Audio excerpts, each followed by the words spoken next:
मालेगांव शहर police department जो खुफिया विभाग है मालेगांव शहर का पुलिस डिपार्टमेंट का, मुझे लगता है कहीं ना कहीं जानकारी लेने के अंदर नाकाम हो रहा है।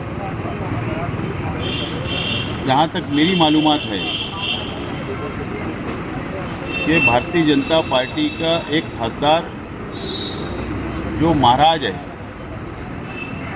उसका मालेगांव शहर के अंदर आना जाना लगा हुआ है।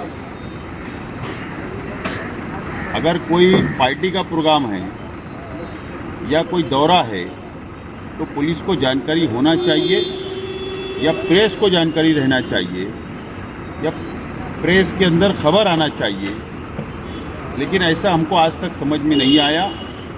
और मेरी जो जानकारी है कि जो मेंबर ऑफ पार्लियामेंट है, खासदार है, जो महाराज है मालेगांव शहर के अंदर मुस्लिम इलाके के अंदर उनका आना जाना है या उसके परिवार का, उनकी गाड़ियां भी हमको नज़र आती है। तो पुलिस डिपार्टमेंट ने इसकी इंक्वायरी करना चाहिए, जानकारी हासिल करना चाहिए।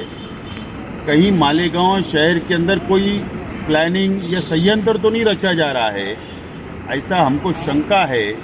इसलिए पुलिस डिपार्टमेंट का खुफिया विभाग या पुलिस डिपार्टमेंट मालेगांव शहर का, इन्होंने इसके ऊपर इंक्वायरी करके ध्यान देना चाहिए। कहाँ पर आया जा रहा है, कौन से बंगले में आ रहे हैं, क्यों आ रहे हैं, क्या यहाँ पर कोई इन्वेस्टमेंट कर रहे हैं, क्या यहाँ पर कोई भड़काऊ मुस्लिम समाज और हिंदू समाज के अंदर भड़काऊ काम करने के लिए आ रहे हैं क्या, इसकी पूरी इंक्वायरी होना चाहिए। और अगर पुलिस डिपार्टमेंट के पास कोई इंक्वायरी करने के अंदर असफल रही तो मजबूरी में गृह डिपार्टमेंट महाराष्ट्र राज्य का गृह मंत्री से मैं मुलाकात करके इसकी जानकारी स्वयं मैं उनको दूंगा।